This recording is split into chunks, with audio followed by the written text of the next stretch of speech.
as part of our conversation today, I also asked you to bring along something to share, such as a quote, book, or a movie that has influenced your sexuality. Can you share with us what you've brought along today and how it I, shaped your understanding? I could respond with two books and a movie. I mean, they can. First of all, I have to point to the Marquis de Sade, and to me, his quintessential masterpiece is Juliet. Hmm. Uh, my own character, Simone, I wrote the title of the novel is Simone, a sequel to The Story of the Eye. The Story of the Eye is Georges Bataille's masterpiece. Um, Simone channels that eponymous heroine in some ways. I should state that she has much more depth. Uh, Juliet, like most of Sade's characters, is really two-dimensional. Juliet is pure evil, where Simone is capable of friendship, she's capable of love, she has some sense of human decency, she's capable of mystical and spiritual growth.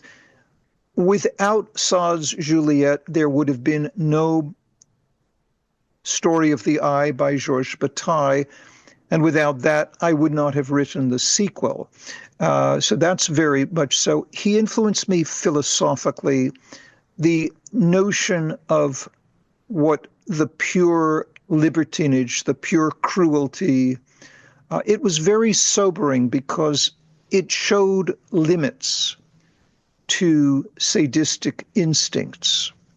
And I do believe in freedom, but I don't believe we can have freedom without limits. Hmm. And of course, there are Sade's characters all having freedom with no limits whatsoever. Also, has certainly influenced my political perspectives and interpretations of the world. Um, there was a character in one of my novels who is broken on the wheel. I don't know if you know that method of Yeah. execution. It's really ghastly. Yes. And Hmm. one of the characters, one of the living characters who is hearing this story, quips, I have no doubt the Marquis de Sade would have loved that tale, you know. So, yeah, I'm sure that was also part of the influence. Um, the Story of the Eye by Bataille, I've already mentioned. It's so rich in metaphor. It's literature. It's not pornography, it's literature. Um, Look at the climactic scene with the priest in the church.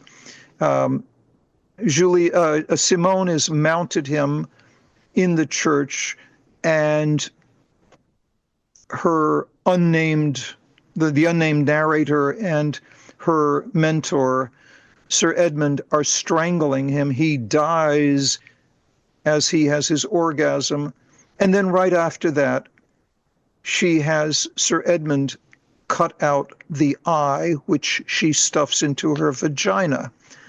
Wow. I mean, how much can you say?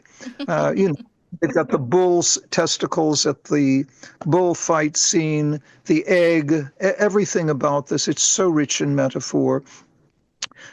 Simone takes that and applies it to the prisons of Mussolini's Italy and Franco's Spain. Same character, just as she grows older.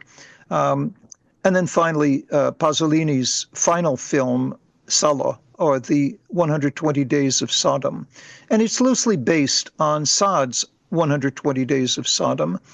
I was so impressed by how easily Pasolini adopted Sadean libertinage and applied it to fascism. Mm. Fascists there who make their victims eat excrement. They set genitals on fire. They gouge out an eye. Well, gee, I wonder where that came from. The scalping, everything else they're doing there. It's just a marvelous metaphor, and it shows that Sade is relevant as the genius of Pasolini was able to put on film. Hmm. So, yeah, it's any of those three would answer your question. Hmm. Thank you for sharing such fascinating topics. And you've spent years analyzing Desaad, and I wanted to ask you because I know people often take his fiction for fact. What do you think is the biggest misunderstanding about de Sade and his work? I think most people are unaware of the history of the man himself.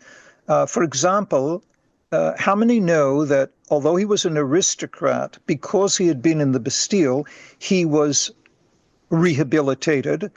He ended up sitting in on one of the citizens' tribunals and got himself into a lot of trouble with Robespierre, who was the architect of the Reign of Terror, because the Marquis de Sade was opposed to the death penalty, if you can believe that.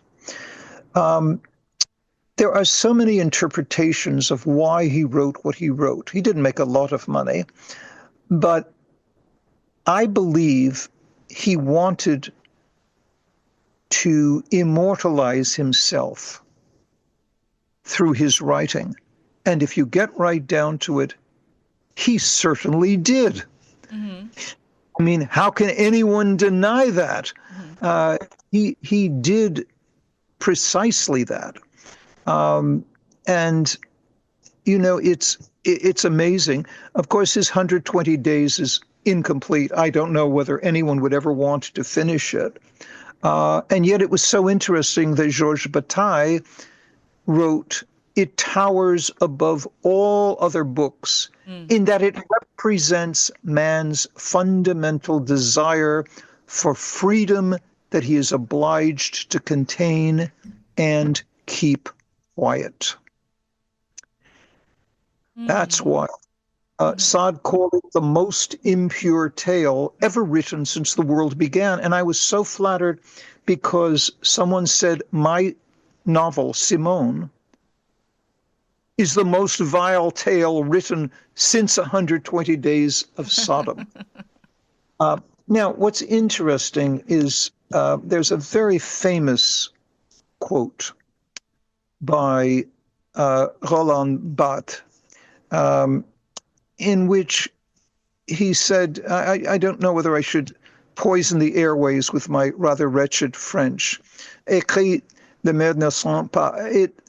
Written down, shit doesn't smell.